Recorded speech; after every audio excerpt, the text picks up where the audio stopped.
Okay, now that I've taken them out of the oven, I'm going to just take them off of the parchment paper.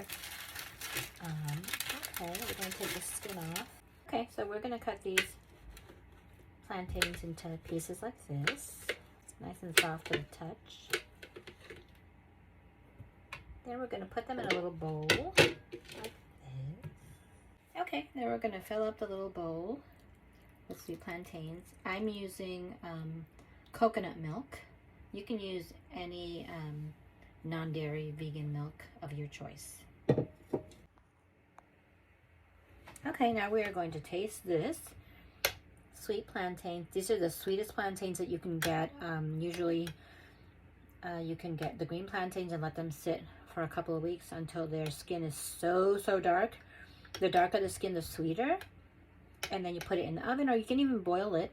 And then as a dessert, you can put any type of plant-based milk and then just enjoy. Very sweet and delicious. Thank you everyone for watching. I hope you liked this video. Leave me some comments below. Subscribe if you haven't already subscribed. This is Puerto Vegan. Buen Provecho.